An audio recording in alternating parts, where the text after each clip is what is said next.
Hello everyone, this is Defense Politics Asia, and this is the Frontline Changes Report. For 2 days actually, because yesterday I didn't do the Frontline Changes Report, I did report the changes in the Situation Report, which most of you guys don't watch. So no, I will repeat some of these changes that was also happened the day before. So it's the changes over the past 48 hours, and lot a lot of crazy shit had happened, and it's so crazy I can't even go through the entire list just like this. It would be meaningless. So we go to start off from in the clockwise direction, going from the Kursk front to Kharkiv and all the way to Zaporizhia, if there's anything there. So we're going to go into the Kursk front. And just to note, you can access this map on the Defense Politics Asia's website. The link is in the description, and also the Kharkiv update. The last 24 hours is crazy. It's so crazy. Yeah, I will do the report later. Yeah, it is mind-blowing. As you can see, the map is mind-blowing. So in the latest updates, we're just talking about frontline changes, so I'm not going to talk about all the details. So we go on the western front, western fronts of the Kursk front. Let me I turn off the steam because the notifications is irritating. Russian forces have retaken the Snagos. They have taken this area here, retake this, but the Ukrainians are still continuing to attack. So this is the frontline change over at Snagos. Over in the area of Karinevo, if you have followed the frontline changes report, you have known that there is this very weird report about fighting at Topino and Obishki Kolodis. So I'll have the Russian mapping have basically mapped it as a gray zone all the way, tentacle leading pretty big. The way they draw it because it's all very random, because it's all very vague, because they don't really have very clear information. So their mapping, you have to take it with a pinch of salt. Based on DPA's mapping, we map it a bit like this. This is not a capture, this is just present. So this is going to be a gray zone with overlapping mapping between the Ukrainian and the Russian mapping. For those that are new to this channel, which I know that there will be a lot of new people coming into the channel due to the crazy things happening at Kursk, DPS mapping, there's two maps. There's a Russian map and the Ukrainian map. So the Russians and the Ukrainians view the war differently. So with the overlapping mapping, we can kind of tell what is the reality. So I used the wrong color actually. It should be green. It should be blue. And so Ukrainian forces probably went through the other side of this lake, and they try to attack towards Topino. Because the main idea of the Ukrainian operation is not to capture ground per se, but it's actually to create havoc and to keep moving so that the Russians cannot predict where they are. They do not know where to send their troops to. They do not know where to entrench, and so the Ukrainians just flows like water around all the obstacle because the Russians have a firm control over at Karinevo. So this is what's happening over at this sector of the Kursk front, and over at this sector, which is one hell of a messy shit. So I have to explain a bit detailed. So in a simple way to explain, the Ukrainian forces have captured this entire area. So I just want to cover this part first. This entire area here is Ukrainian capture. It looks like a butt plug. For those that do not know what is that, is not important, And then because I also not very familiar with it. So then there is this possible Ukrainian incursion all the way towards this Kolodes, this Obishis Kolodes region. So and then this area here previously was a gray zone, is now under firm Ukrainian control. It's all along the highway leading to this cluster of Ukrainian troops that is now concentrating for a new phase of assault deeper into Russian territory. So this is now a firm capture, which leaves us with this encirclement. Russian forces is still at Krylenkoe. So there are Russian troops stuck over here in the encirclement. Not a very strong encirclement. It's just light encirclement, because as I said, the Ukrainian forces is not conquering ground per se. They're not holding and defending every single piece of the land that they have conquered. They're basically moving around all the time. So even though a lot of these places is considered captured, the Russian forces could potentially just drive through. So Russian forces have this area at Kremnoe, and then they successfully defended an attack, confirming that they are actually there. So the front line looks a bit like this, fighting at Kuralev. So and the line at Kauchuk as well as the Stuptovkovka is under Russian control. This is confirmed. So this entire area here, this area now is, so I should use another color. This green part, this is Ukrainian presence. So this is not a capture. I will put this as it's like an overlapping mapping. There's a possibility that they don't have firm control, but this entire inner area here, use another color. This entire inner countryside is just swarming with Ukrainian forces. It is like a wild west around there. So a huge part of it is going to be mapped as Russian under Ukrainian control, because the Ukrainians are using it as a place to just travel and attack different places. So if they're attacking here, Russians can't be behind it. So only at the town of Krylenkoe, there's Russian forces over there. So a bit of a complicated situation around here. So these are the frontline changes, and but all in all, in 2 days you can just look at all the yellow parts. Just take this as Ukrainian presence. They have taken a lot of grounds in this northern flank of this KURSK offensive. So do you want more details? I will talk more about it in the KURSK update, which I could imagine is going to be pretty long. So over and this how should I call this now? Sudzha sector. So let's go on this part first. This is still considered part of northern, but no, we probably have to give it another name. Ukrainian forces has taken Kositsa. They have captured Kositsa, and they are pushing towards Ruskoy Poroshnoi. And there is also previous fighting reported in Chekaskoye Poroshnoi. So this entire area is now captured by the Ukrainian forces. The Ukrainian forces, while they have not captured Martinovka, there is still fighting being reported over there. The Ukrainian forces managed to move all the way to Bolshoy Sodatskoye again. So they are now trying to push in this direction. I should just redraw as an arrow. Yeah, they are trying to push in this direction towards this area here. They are currently engaged there. Russian forces is confirmed to be in this area here, according to Russian sources, in Berdin as well as Novosibirsk.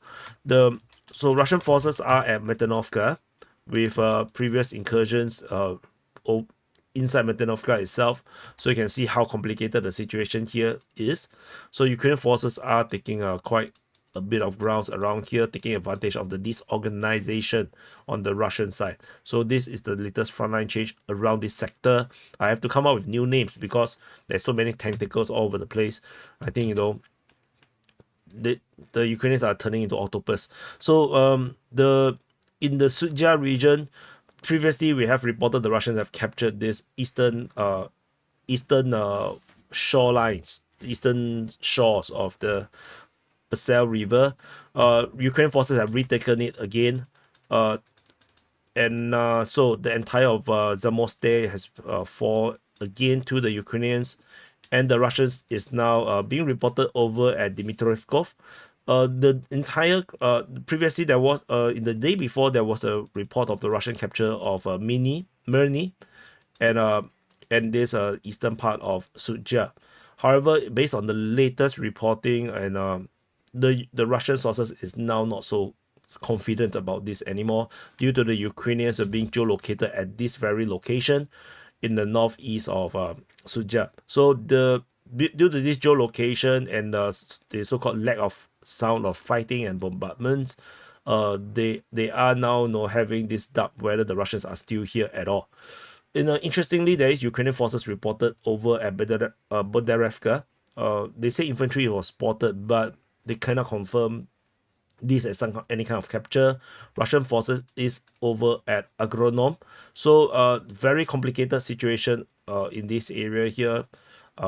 but most of Suja is under Ukrainian control, so that's for sure. So so just a matter of whether did they capture the entire of Suja, and the gut feeling right now is almost there. So uh and that's it from this Suja flank. And then we have this massive one hell of a shit show for the Russians over at this new flank. Let's call this the southern flank. This southern flank has went to shit.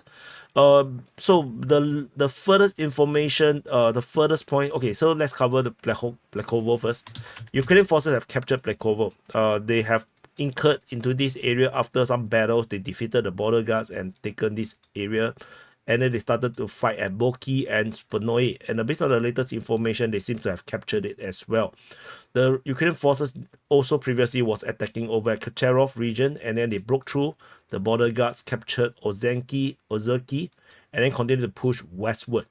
And so this, let me move this entire thing now. So now that I cover Plakovo, so the Ukrainian forces in the furthest reaches managed to reach Ivanovsky.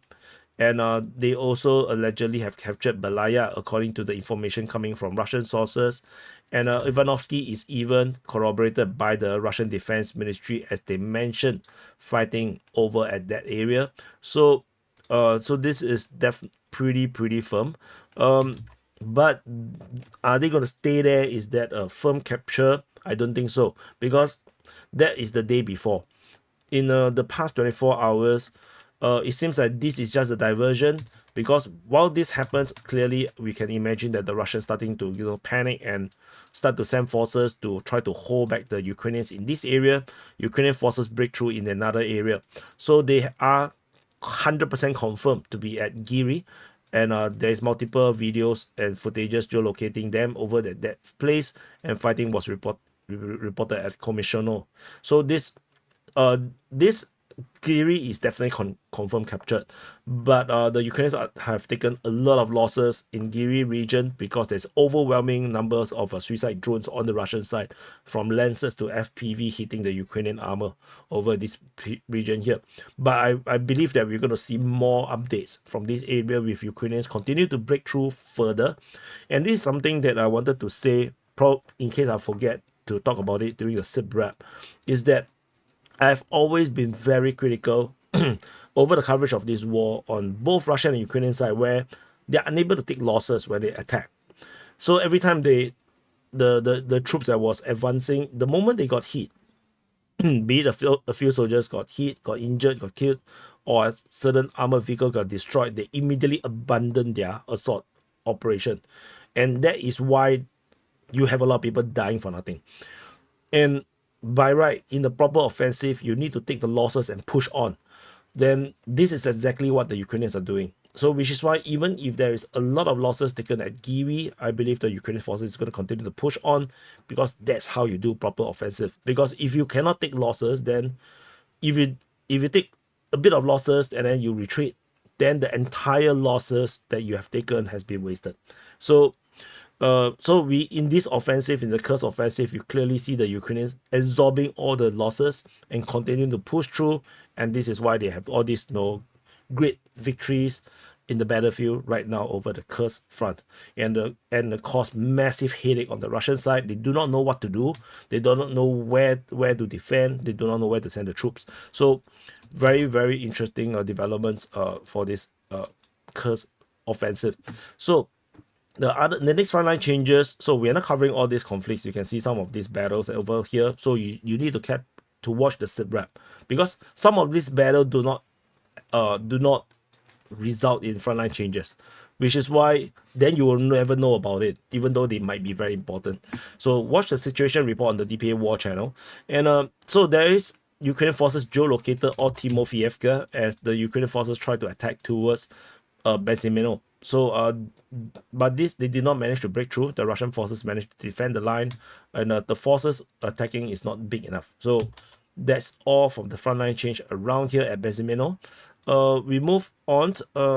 We have to go through one side by side because I'm covering 2 days of mapping, and so it's a bit might be a bit confusing. So we scroll down. So over at the Novoselivsky region, this is over at the Svetove front. Russian sources has filled up this salient that the Ukrainian mapping did not want to fill up.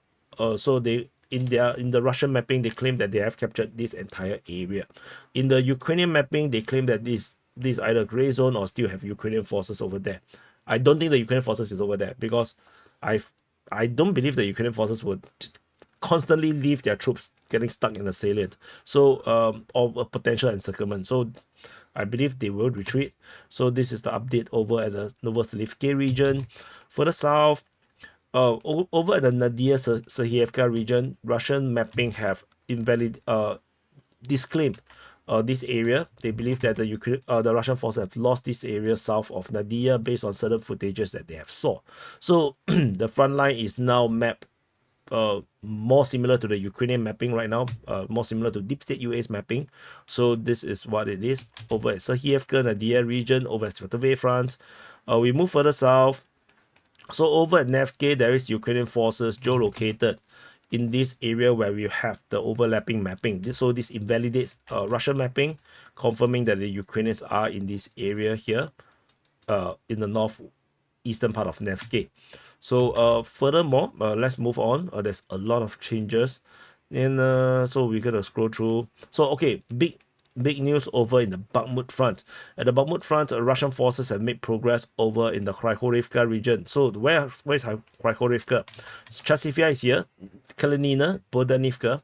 North of this location is where the Krychorivka region is, and the Russian forces geolocated at this forest, and this means that the Russian forces have made huge progress in the south of Krychorivka. The distance is around 1 kilometer deep from the initial front line, and this will allow the Russian forces to start to attack in various directions, which is exactly how the Russians prefer to fight. But I think they need to still take this forest first, because the Ukrainians may be there, so you will not be able to maneuver freely. So we move further on. Over at the New York front, there is this massive collapse of the New York front line. The entire defense line has collapsed, and so just talk about Eastern New York alone. Over the Pivdene region, Zalizny region, the Russian forces have taken literally everything, and this sort of progress only means that the Ukrainian forces have entirely withdrawn from this area. And based on the remaining lines, I don't believe the Ukrainians can hold this line. The hold in this way, it's not possible. The way how the lines is drawn in such a very vague manner, you can see this is one whole line. This is based on Deep State UA's mapping. If the line is drawn in this way, means that the Ukrainian forces have actually withdrawn from this area. So this is basically a Ukrainian withdrawal entirely. And we're going to see the next update going to be pretty massive. We're probably going to see the Russian forces taking like a huge chunk of New York. This entire area is going to fall in the next update, because there is actually not much roads left for the Ukrainian forces to use. If you look at this situation, there's only one road here. Then there's one main road. This road is pointless. And then you have all these water bodies. There's actually not much maneuverability around this area. So this entire region is now abandoned by the Ukrainian forces. This is the only way to explain it. So for the Ukrainians or Ukrainian supporters, if you feel hurt by this, don't be, because the reality is this. You don't want me to lie to you. Okay, let me lie to you. The Ukrainian forces have attacked backwards, towards Nelipivka, and the Russian forces has been defeated and they fall forward towards the New York. Stupid, right? No, so let's be realistic. Ukrainian forces can't hold this position, and I believe that the front line is going to turn into something like this in the next update. Like, there's just no other way to go about it. This is a massive collapse, and this comes at the perfect time, because no one is going to report about it. The pro, especially in the pro-Ukrainian reporting sphere, they're not going to talk much about it, because KURSK is the in thing now. It's the most trendy thing now. but this collapse is huge. And what's worse is that this is a heavily fortified and defended line. So the Ukrainians losing this is huge. It's very big. Kursk is still a new offensive. It's still a totally new operation. The Russians have not organized themselves properly. There is no indication that the Ukrainians are able to defend the line yet because they are just doing blitz and are doing maneuver warfare all over the place. They're just moving and moving and moving and keep the Russians guessing. There is only in certain areas that the Ukrainians actually hold the line. So whether the Ukrainians can even hold the Kursk offensive at all, the incursion, the places that they have captured remains to be seen. So this is actually more important because this is where the real war is currently happening. And yeah, but we shall see. Whether Kursk will become a real war. But tentatively, we shall see whether the Ukrainians can actually hold it. And in the New York front, southern part also seemingly have a little bit more problems. The Russian forces have taken more grounds towards Pentamelanivka as well as towards Oleksandropil. So this advance is also a headache for the Ukrainians. And but I believe the Ukrainians will try to hold the position. But it would be very, very demoralizing for the Ukrainian forces that is holding up this position, knowing that the entire New York eastern line has fallen. So if we zoom out, you can see this line. I believe the Russians is going to straighten the line pretty soon, and they will be heading for Oleksandropil for sure. So that's it from this area. We move into the Adiyevka front. At the Adiyevka front, this is they have fallen pretty much out of love as well, like the New York front, because all the love is now in Kursk. But there's no updates. I thought there was update. Yeah, okay, there's no update. So yeah, love loss is correct. So and we move all the way down.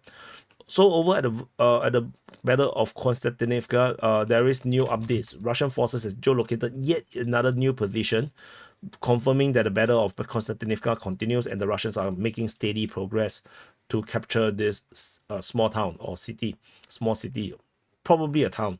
So this is a very strategically important town, and that the Ukrainians are now struggling to defend. They are losing grounds almost on a daily basis. So despite you might feel like all the excitement around Kursk, Ukrainians are struggling here. But even though the Russians are winning here, they're struggling at Kursk. So it's a yin yang thing. So and then we move south. Over at the Vodian, Russian forces have been geolocated in a new position, and they have progressed around 1 kilometer. I believe. I think it's 1 kilometer. Sorry, more than 1 kilometer, and they are now at this fortification, this heavy entrenchment line defending the junction leading to Vodian. So the battle is probably leading here, and if this junction fall, Vodian is going. I think the road is already unusable, so the reinforcement resupply have to come from the rear now. So this road is now already handicapped. So you can see the entrenchments here. The Russians have basically come to this age. So the battle is going to reach there. So Russian forces have cut it on 2 different places now. The highway is now clearly very difficult to use now. There's limited communication usage now. Konstantinivka basically have become useless because of this cutting of the highway in these regions here. So which is probably why the defense at Konstantinivka is also failing, because they have basically lost their purpose in a way. They are demoralized. They realize that they are a robot that is only meant to apply butter on the bread, something like this. If you watch Morty. So anyway, so we move on away from this area here. Let's see whether is there any more frontline changes. Over at this side of Zaporizhia front, we don't have. And over the Kherson, no, I don't think there's anything. So yeah, that's it. So these are all the frontline changes report for the past 2 days. And as you can see, this is probably the longest frontline changes video ever. So anyway, thank you for watching. Do press the like button, subscribe. Look out for the situation report if you really want to know the entire situation in the entire of Ukraine. A lot of things has happened. A lot of significant things outside of Kursk offensive is happening, and the KURSK offensive is one hell of a complicated, so that will be its own video which I will not cover in the situation report because by itself is just way too much information. So thank you for watching. Press the like button, subscribe, and for the new viewers, do subscribe, and I'll see you guys in the next update.